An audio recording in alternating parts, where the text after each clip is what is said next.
Good morning. Good morning, how are you? I'm very good. Hello everybody, welcome back to the Over and Out show.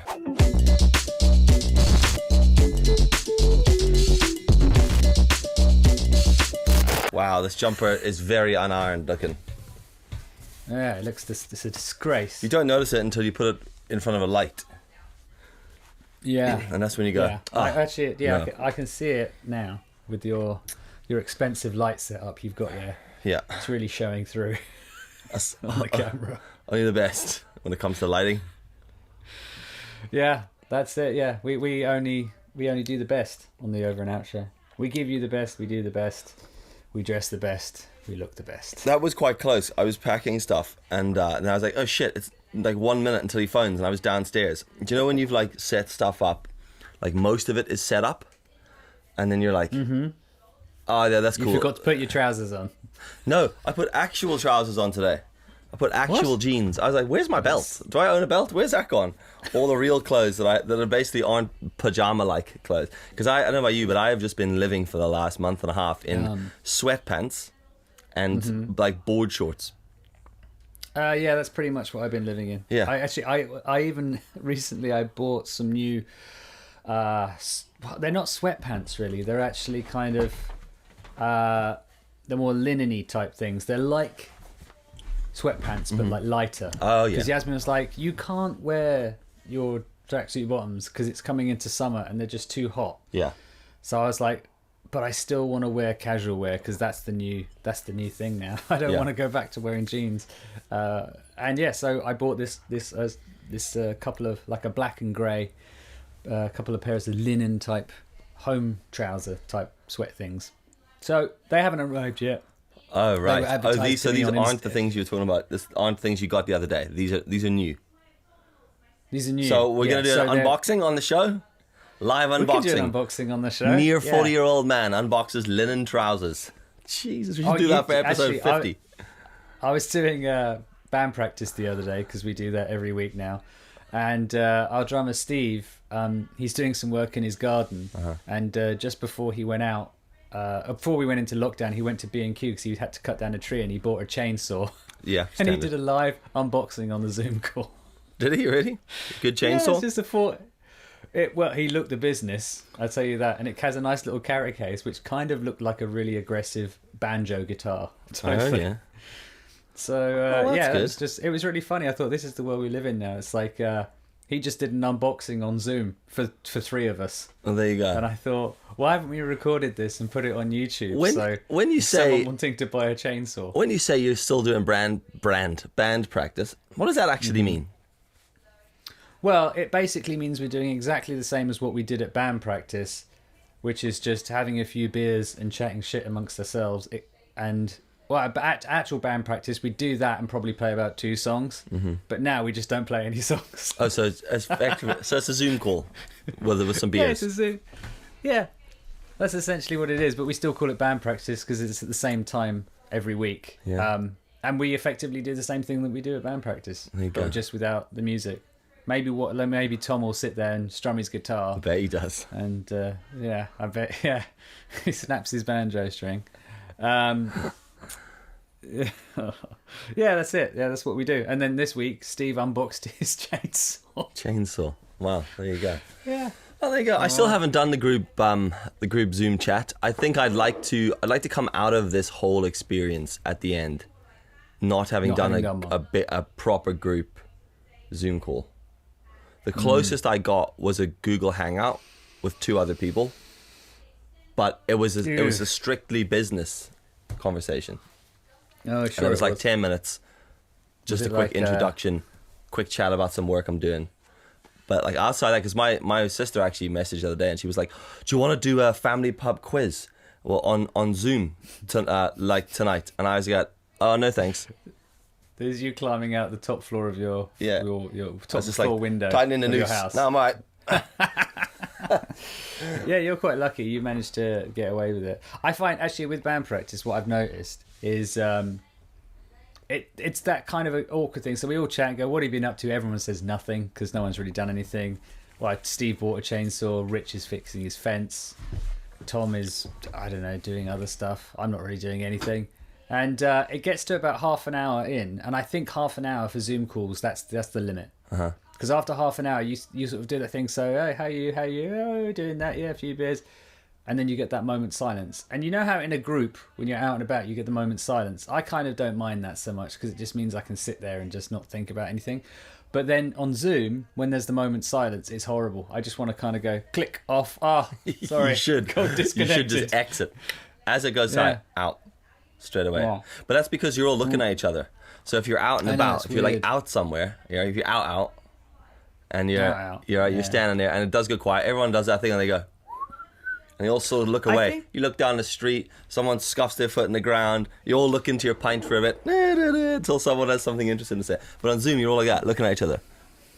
I think that's the thing as well, is when you're out, and stuff is normal, you've done stuff. Yeah. You've been out, you've seen people, you've been to work, someone pissed you off at work, this happened, that happened. And now, like, nothing, I don't know, everything's boring. It's like, what have you done? I fixed a fence, I had dinner, we spoke to our parents. It's like, I don't know or you've watched a film, or you've played a computer game. Yeah. It's funny, being in this whole lockdown thing. It's quite nice and everything, not having to be speak to too many people, but at the same time, it's awfully dull. And I found, nothing's interesting anymore, if it ever was. Maybe it's just highlighting how little things you find interesting. Maybe that's all it is. Yeah, actually, I was thinking, I had a dream about a video I'll probably never make. I hope will come true. You're here with me. Have you seen that? Lava? No, I haven't. Like a little short cartoon, Lava. It's on. I think it's on the beginning. Yeah, I think it's on. If you haven't seen Lava, Lava, watch it. It's brilliant. I think it was on the beginning of Moana or something like that. Another great film. Oh. But actually, Lava, really, really honestly, really, really worth it. It's only like 5 minutes long, but it's great. A little bit tearful. Oh, talking of Moana, have you? This seems a bit dark, and it's usual from me. I was talking to my sister the other day on the phone, and she has she's almost 3. I have an almost 3-year-old niece. Oh, you'd never context. Talking to your sister, she has a 3-year-old. Yeah, she has a 3-year-old. I have a almost 3-year-old niece. And the other day, she had to. She enjoys that film Moana, and she also likes Lion King. So she watches these things. Right. And the question came up the other day of, why is Mufasa in the sky with the stars? And I've not seen Moana, but apparently her grandmother ends up in the sky with this. I think her grandmother dies essentially. Spoiler for anyone who hasn't seen it. And so my niece was asking questions about, well, why are they in the sky? What's happened? And my sister's like, oh my god. Jesus. And she was trying to explain death essentially to a 3-year-old. And she said it's one of the hardest things she's ever had to do. It seems like she said, well, 3, like explaining it to a 3-year-old. I'd have just gone like, what? And just walked off. Exactly. So, because obviously, my niece has my sister's husband. Both his parents are still alive. So she has granddad and grandma. But obviously, we have no contact with my dad, and my mother's passed away. So she kind of understands that she has it on one side but not the other side. So she was like, so my sister, the way she described it, she was like, oh well, Mufasa, he's gone. That's how they referred to it, as gone. And so obviously the conversation goes a bit further, and she goes, well, Nana, she's gone, like Mufasa and Moana's grandmother. And she goes, why can't they come back? Because Daddy goes to work and he comes back. We go to grandma's and we come back. And it was just like this kind of, wow, she understands that they're gone, but she can't understand why they don't come back. And my sister's like, well, they get old, and and she hasn't said die, and she says, and they go. So they're Has she they're got gone. a pet though? Not your sister. Not yet. Kids. She does. No, not yet. I think they are planning on getting a dog at some point. Potentially, probably best just buying her something like a hamster or a goldfish, something that will die quite quick.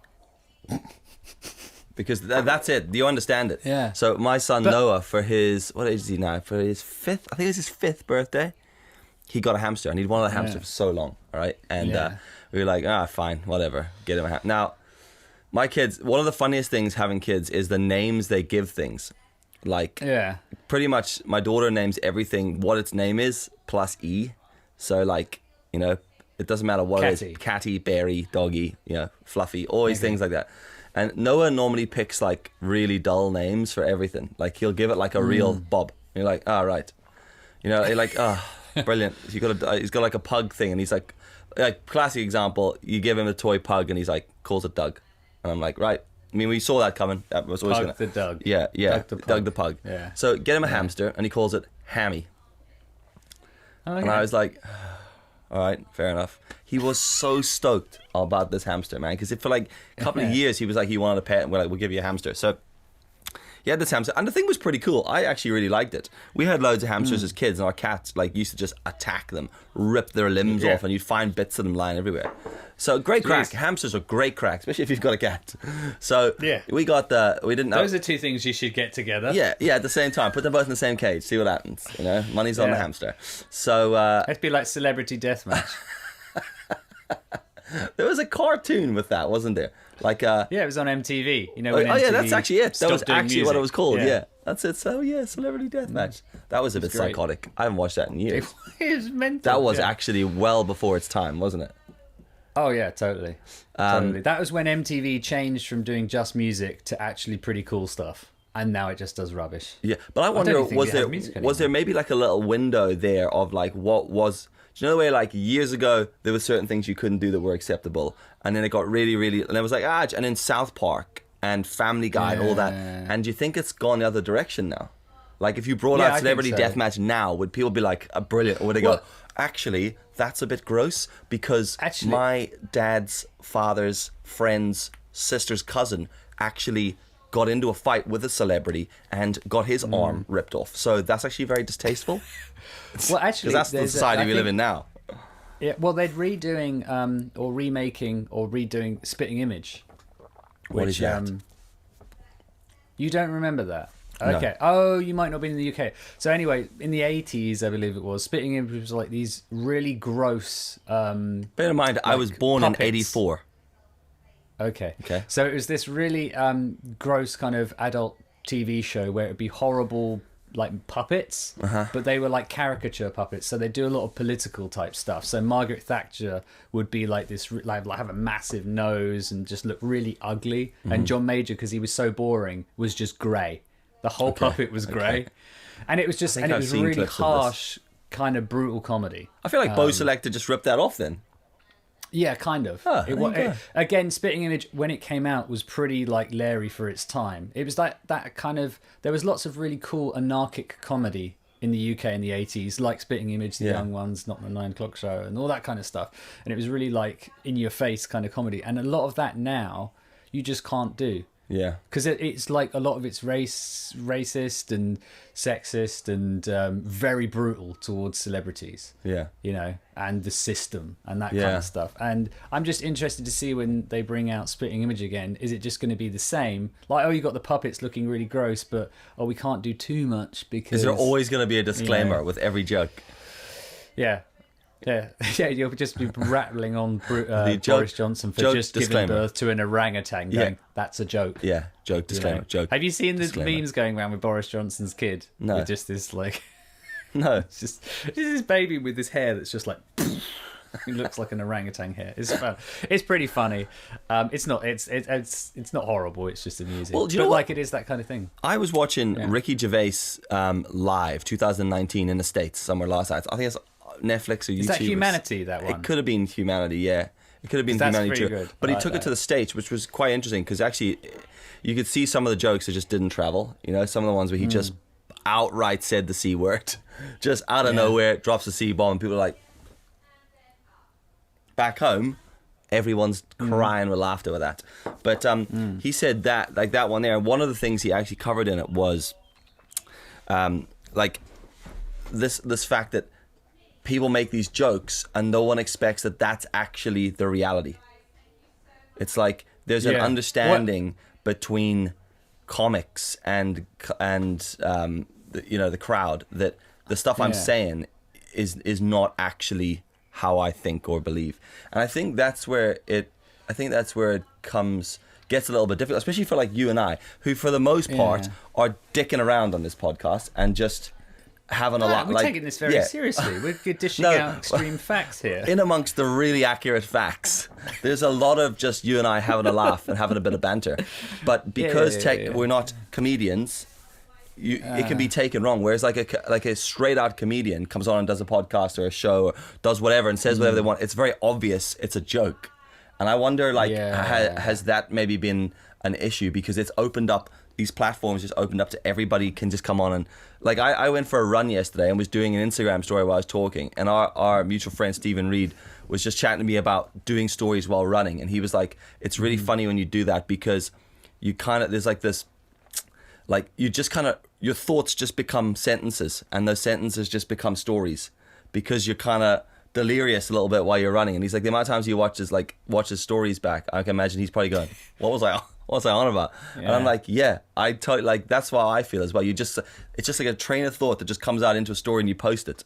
And I wonder sometimes, but I think that's great. Yeah, because I that's do. how I think. I like that, and I think I don't do enough of that, because sometimes I'll do something and go, because what I'd like a vlog or story to be is just my train of thought. Yeah.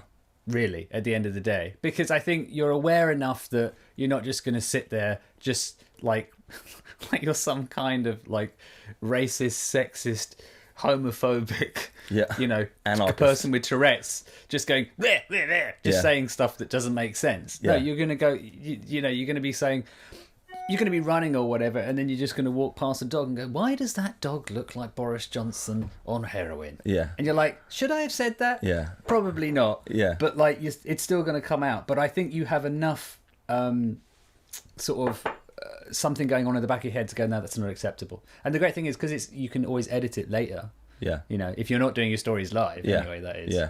I think that's fine. But I learned quite early on with my stories that, like, you can insult someone saying anything. I mean, the other day, someone got annoyed at me on my Instagram stories, legit, because there was this like basically empty, small, tiny little road going through Bangor. That's a one-way road, and I went down a part of it the wrong way on the one wheel. And I was there because there were people on the pavements, old people and kids, and someone was like, "That's actually a one-way road." And that's like, it doesn't matter what you do. Doesn't matter what you do. Someone will have a comment or get annoyed at something. So it's like, don't you find that funny how like you go through life and you're like, oh, those people who are noisy, just throw them off the bridge. Oh, those people that park outside the lines, just throw them off a bridge. And then you go, well, I'm actually just going to go the wrong way down this one-way street, but it's okay because it's me. Yeah, it's totally fine. Yeah.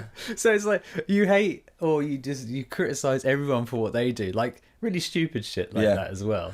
Yeah. And then you go, no, but it's all right when I'm doing it because I understand, I know.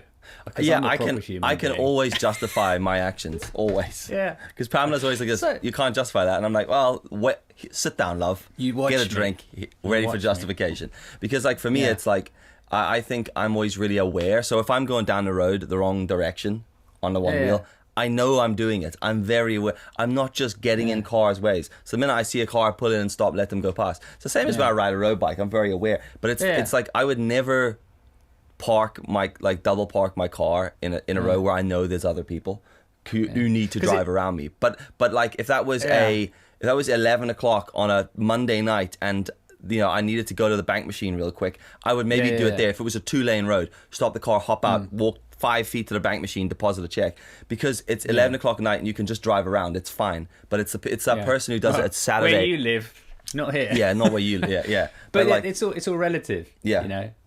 I think it's just funny that, isn't it, though, that how what you think is acceptable is acceptable. It's the same like the cycling thing. Like, for example, I know that technically you're not allowed to ride on the pavement, but there are certain parts where I'm cycling in London when there's no one on the pavement and there's loads of cars on the road, and I'm like, I'm going to cycle on the pavement, to be quite honest, because I don't want to die. Yeah. And those cars are all going really fast and there's no one on the pavement. Yeah. So why not? And then you get the one grandma walking her dog that goes, oh, you shouldn't be on the pavement. It's like, well, how about you just walk in the road? See how you fare with those cars. Because the other thing as well is like, with that granny, you come up and it's not like I'm just herring past her, taking out her and her dog. Yeah. I'll cycle up to her. I'll go really slowly. I'll go right on the grass, a good 4 feet, 5 feet away from her. It's 2 meters, by the way, if you do it now. Apparently it's meant to be 13 feet. But anyway, I heard the other day. So anyway, yeah, you go on the grass and you go around her and she still moans. And you're like, you know what? Yeah. Oh, you remember your parking thing? When you went to... Tesco. Was it Tesco's? Yeah. And Tesco, by the way, no S. Sorry to correct you on that. Does my tits in when people say that? Pamela says Tesco's all the time. I'm like, there's no S. It's just Tesco. But it's... Tesco's car park. Yeah, but I know. But you say Tesco car park. You would say Tesco's car park, but if you just go in at Tesco's. Yeah, but you interrupted me. I was going to say car park. Yeah. And then you... Okay. To Tesco's park. Anyway, so you know how it did that? People were stupid and just like, you're meant to park here, and then they went all the way around, in and out of all the light things and like that. So yesterday, Yasmin was like, "Oh, we have to go to Boots," and so we, to get some stuff. So we went out. Literally, obviously they're only allowing 5 people in the store at the moment. So there's two people in the queue. So they're letting people in one by one. There's a woman who's like, you've been to Chiswick, yeah? You know how where the shops are, main road, main street through Chiswick, where the burger street, place is. You know how you know how the pavement there is 3 meters? Yeah, maybe it's pretty wide. 2-3 meters, pretty wide. So this woman is waiting outside Boots. She's not waiting up against the shop window, and so people are lined up. You know how they're lining up against the wall, kind of thing. She's standing like pretty much in the middle of the street, and then the old lady behind her is standing even further into the middle of the street, in the actual road where the cars are. No, sorry, in the pavement. Oh, right, yeah? okay. So you've got this 2 meter pavement. I wish she'd been standing in the road, but she's got this 2 meter pavement, and she's standing in the middle. And so I'm walking up going, are they queuing like that? So what I did immediately was like, well, I'm going to stand behind her, but we're going to stand right against the shop window. Yeah. So the queue then comes out of Boots' door and then back to the shop window. Yeah. Where I've gone, this is sensible. And then the 2 people who queued up behind me, again, against the window, you know, and going down to keep out of people's way. Logic. Because, there are people trying to walk up and down. The lady in Boots comes out, says to the 2 women in the front, she said, "Oh, actually, can you not stand there? Because, you're a twat. People are trying to walk past. Can you stand against the wall?" Both of them started laying into her, going, "What are you talking about? I'm in the queue. I have a right to stand." She goes, "Yeah, I know that, but like, you're in the way. Yeah. Can you just stand against it?" And they started having a go at this poor woman. And I thought, both of you, not allowed in Boots anymore. Yeah. Go away. Yeah, exactly. And it's like... And then they looked at me and I was against the wall, and you could see they were both like, ugh. They sort of went back, and then they started going, "Oh, it's ridiculous having to queue like this. And I'm like, you know what? The lady in front of me must have been, mid-70s, not wearing a mask, not wearing anything. I thought, everyone has their own karma, love. Just saying. Did you say anything to her? That poor... Well, she turned around to me, because after not long after that, the woman she was moaning with, they were having a good banter, went into the shop, and then she turns around to us. And Yasmin was doing something else, and I just gave her that look of like, I'm not going to engage in this, because I was waiting for her to turn around and actually. No, but the thing is, she grumbled under her breath, which is what you were doing, which is what I was doing. Yeah. No, and so 2 of you were like British politicians. I was waiting for her to say something, because I was about to go, "You can't stand there and have a go at that woman. You were standing in the pavement." Yeah. But we didn't have to engage. But it was that stupidity. And what I loved about it was both of these women, because that's what they were. People, doesn't really matter. They were still people. Disclaimer. They were standing there, but they were wrong, and they were clearly wrong, and they knew they were wrong. And they couldn't accept the fact of like, "Oh shit, of course, yeah. Why am I standing here?" And the woman, and they had to take out their anger at their own stupidity on the lady in Boots. Yeah, which is something I think we all do at certain times. I think we definitely do. When like Pamela or Yasmin will tell us off, and you're like, and you're like, I should have really put the bin out earlier, and now the bin isn't full of water. Now you're running down the road, kept pushing it, guys, bin. And I just thought it was really funny that like how dishonest people are and how affected they are by being told that they're wrong. Yeah. You know, and the thing is, this woman didn't come out and go, "Look, you pair of, you know, C words," and just shout at them. She said, "Can you just stand against it?" Yeah. They then retaliated, and then she got a bit narky. Because it's like, hang on a minute, I'm just trying to keep everyone safe and just do my job, you know, key worker and all that. Yeah. I just thought it was really funny that like people hate being told they're wrong. Well, I think it comes down to if everyone just looked out for everybody else. Like if you were all just aware and looked out, then these issues wouldn't be a problem. You stand where you stand, and in the minute someone stands behind you, you look at them, you realize you're both in the way, and you go, "Here, should we just stand over there where it makes more sense?" And then like realistically, it would make more sense if you in that situation. This is never gonna happen. Just say, "Guys, you think you should be standing here?" But then you're just going to get the brunt of that nonsense. I've had it where people queue for bank machines and they queue horizontally with, you know, from the bank machine to the road like that. And I'm like, no, you queue parallel with the road. You don't, because people need to get down. And then if you're the person trying to get through the gap and they're like looking at you like, you trying to squeeze in. You're like, no, I'm trying to use this pathway. And the same thing with the bike riding. If everyone just looks out for each other, if you get to the, you know, you get to where there's another person, you slow it down. It all works. The problem is that someone's always stubborn. There's always a stubborn person who goes, "I'm not going to move for him. He's on a bike on a pavement." Isn't it interesting though? When the woman came out of Boots, she was looking out for people. Yeah. You know, she was like, "Well, I don't want people to be walking past because obviously social distancing and all that."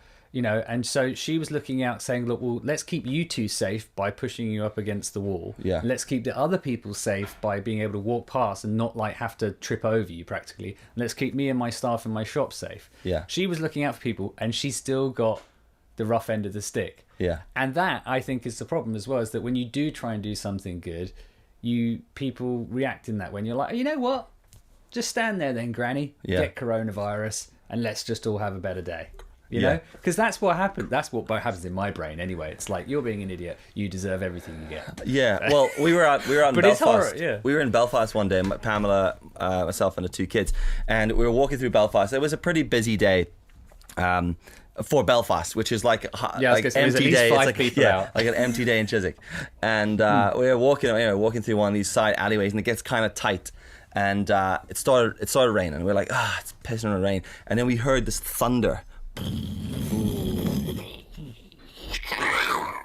then we heard lightning. Walked past a donut shop and was it your It was my stomach. And then we heard lightning. Like you don't hear lightning here, like.